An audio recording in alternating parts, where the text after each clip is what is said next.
Okay, you know what's very frustrating right now? Kasi galing po ako sa isang conversation, live conversation actually. Nakausap pong isang tao, kanina po may pinuntahan kami. At ito yung mga taong you cannot just open the gospel like that. Dahil sila po talagang, ito yung masasabi ko kaya blinag ko po ito wala akong ibig sabihin na ano paman. Concern lang po ako sa mga ganitong uri ng tao.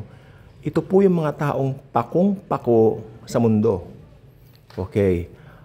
May kwinekwento siya, binibida niya, maraming pera si ganito, maraming pera si ganyan. Sumagot lang ako, sabi ko, pag wala sa Panginoon ng isang tao, ano man ang taglay niya, wala rin kabuluhan. Tapos hindi ako pinansin, tuloy-tuloy pa rin. What's the lesson here? Tayo mga believers, alam natin ang totoo. Alam natin ang truth regarding sa pupuntahan ng tao pag ayaw nilang makinig sa gospel ni Jesus Christ. Hindi nakasulat ang pangalan nila sa Lamb's Book of Life. Tandaan ninyo, the only basis ng Diyos sa tao pag namatay, isa lang. Kung magtatanong ang God the Father, isa lang. Naniwala ka ba sa ginawa ng anak ko sa krus ng Kalbaryo? Nireceive mo ba siya bilang Lord and Savior? Yun lang. Kasi pag hindi, dahil masyado kang busy sa mundo, masyado kang busy sa kung ano yung pinagkakaabalahan mo, hindi mo naharap, akalain mo na buhay ka. Halimbawa, sige, mabait ang Diyos. Nabuhay siya ng 70 years. Let's say it that way. Pero sa buong 70 years niya, umusbong siya, siya ay umunlad, nagkaroon ng pamilyang maayos, mga anak niya maayos. Okay? At inisip niya yung kanyang retirement niya. 10 years ago, inisip niya. Tapos nung nag-70 siya, natsugi siya. Paano po yun? Well, isa lang po ang sagot ko. Walang kompromiso. Kung walang Kristo sa puso yan, impyerno yan. Hades yan. Hindi ko sasabihin Gehenna yan, pero ultimately, doon ang punta niyan. Gusto niya ba yon? Balik po tayo sa usapan namin kanina. Sabi ko sa isip ko, oh Lord, masyado siyang hanga sa mga tao. Samantalang sabi ng Biblia, who to you kung nilalagay mo ang tiwala mo sa mga tao. Mga taong ang espiritu ay lilisanin din ang katawan nila at pare-parehong mawawala ng kabuluhan. Yun pong ibig sabihin po niyan. So the only thing na pinaka-importante pong gusto ko sabihin sa inyo, kung hindi nakasulat ang pangalan mo sa Lamb's Book of Life, yan yung salvation ng pinag-uusapan. Kasi naniniwala po ako, pag naisulat ng pangalan mo ron forever na, hindi nabubura, hindi po mabubura yan. So ang kaligtasan hindi mawawala. Yan ang sarap dito Kasi naniniwala akong isang believer may bagong puso. May binagong puso, may desire to do good things. You cannot use your good works as the basis of your being saved, or because of that good works pupunta ka ng heaven ka mo. Nope. Hindi. Ang basihan lang, isa lang, si Jesus Christ. Tinanggap mo ba siya o na-reject mo? Yun lang naman Yun lang naman. Wala tayong ibang usapan. Did you receive the Lord Jesus Christ, His finished work on the cross? Naniwala ka ba na sapat na yung ginawa niya sa cross para pumunta ka ng langit? If the answer is yes, definitely. Congratulations. Dahil ang pangalan mo na isulat na sa Lamb's Book of Life. Yung mga tumanggap dito, naisip na po ba ninyo yung unang pagkakataon na tinanggap niya ang Panginoon? Na talagang naramdaman ninyo? Yung iba hindi naramdaman Parang yes, basta sumunod lang. Kaya hindi rin tayo makakapag-base sa pakiramdam. Kasi yung ibang mga, let's say this right, okay, yung mga unbelievers, merong isang panahon yung Lent, yung mahal na araw. Feeling nila banal sila pag Lent, nagsimba sila, ganun-ganon. Pero panglabas lang lahat yan. Kung walang Kristo sa puso yan, impyerno pa rin. Diba? Kaya tayo mga believers, huwag tayong magbase sa kanya ating nararamdaman. Nakaka-deceive ang nararamdaman.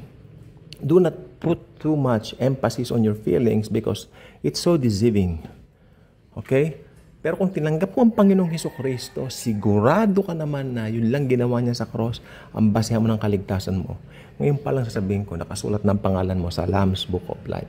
Kaya kahabag-habag, di ba? Sila mga hindi nakasulat ang pangalan sa aklat ng buhay ay itinapon sa Gihina. Gehenna hell po yun. Ang impyernong salin doon ay Gihina.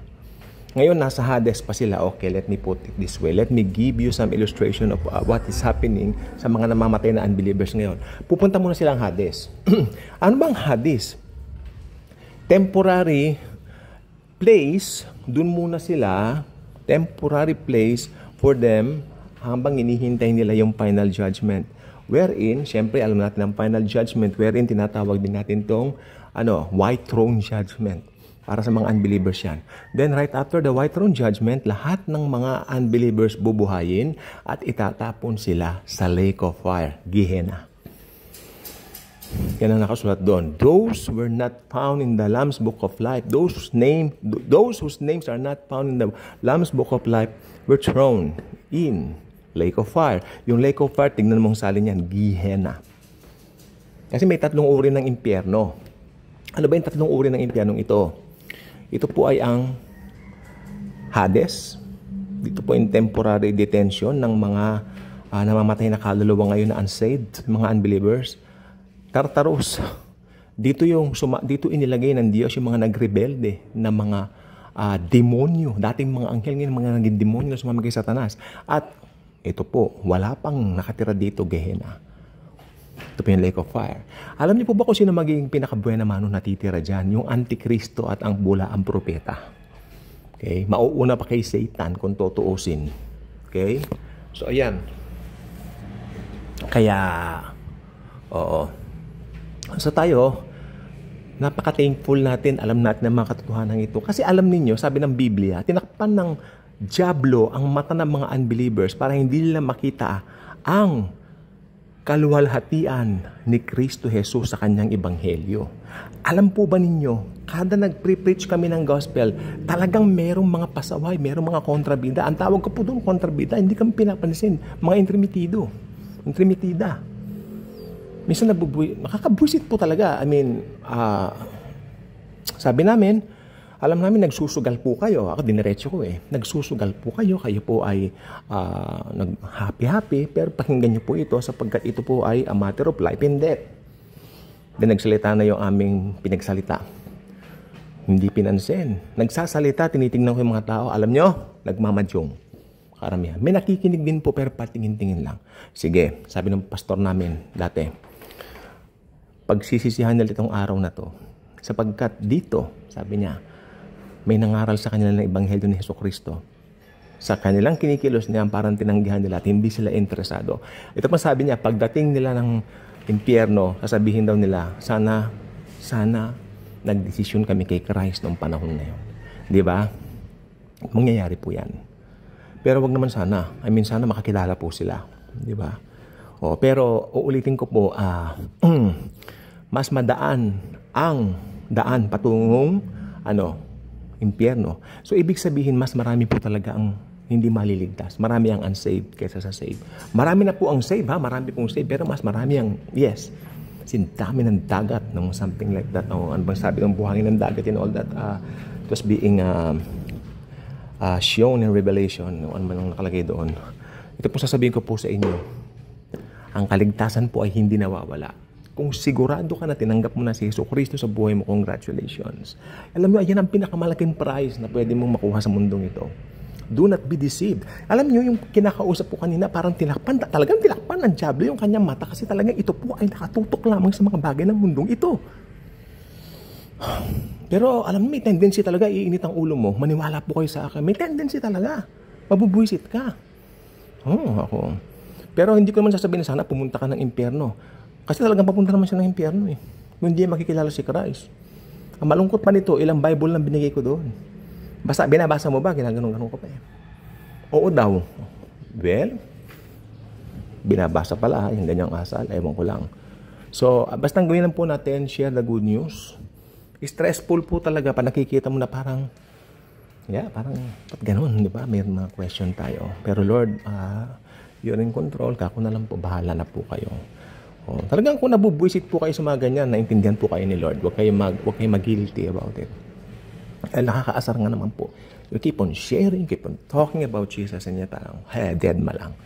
Well, sana wag nilang pagsisihan yan pagdating ng panahon. God bless po sa ating lahat.